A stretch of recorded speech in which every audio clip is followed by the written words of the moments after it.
De sidder aldrig særlig godt fast, har jeg lagt mærke til det her. Irriterende.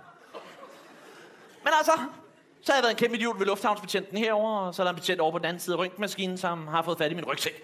Og det er jo aldrig godt, når de har det. Normalt tænkende mennesker vil jo bare gå stille og roligt derover for at få denne misære ud af verdenen. Men jeg tænker, at han skal blødes op med lidt humor. Han giver mig en lille gave. Han vinker mig ikke over ved at gøre sådan her, eller ved at sige, kom lige herover. Han gør sådan her. Og jeg ved ikke med jer, Svendborg, men jeg synes sgu, det er lidt liderligt, altså. Det må jeg sige.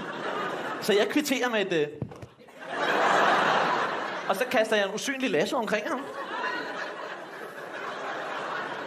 Og der er helt tæt på ham, han er rasende.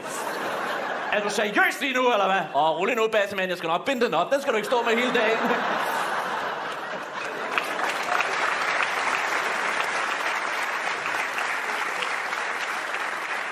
Det må også se skægt ud, for jeg har ikke fået mit bælte på endnu, så mit bukser er her. Slap af, det er bare Batman. Det er ikke noget, jeg kalder den. Det er motivet på underbuksen. Jeg kalder den ikke Batman.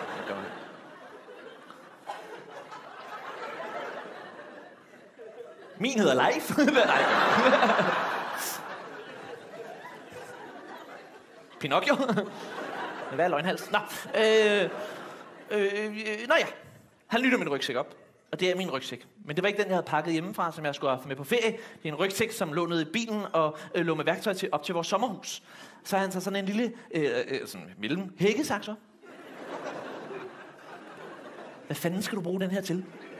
Og jeg synes, det er et dumt spørgsmål. Så jeg tænker, han skal have et svar i samme kategori. Jeg fortæller ham, at jeg skal flyve med Ryanair. Og der var dårlig benplads. Så jeg vil kappe lige ved hofterne, når det begynder at gå nas. Så kan jeg også tage benene på nakken, når jeg skal forlade flyveren. Så siger han, du skal ikke tro, du er sjov. Jeg ikke kunne lade være med at sige, at jeg har en bankkonto, der siger noget andet. Så...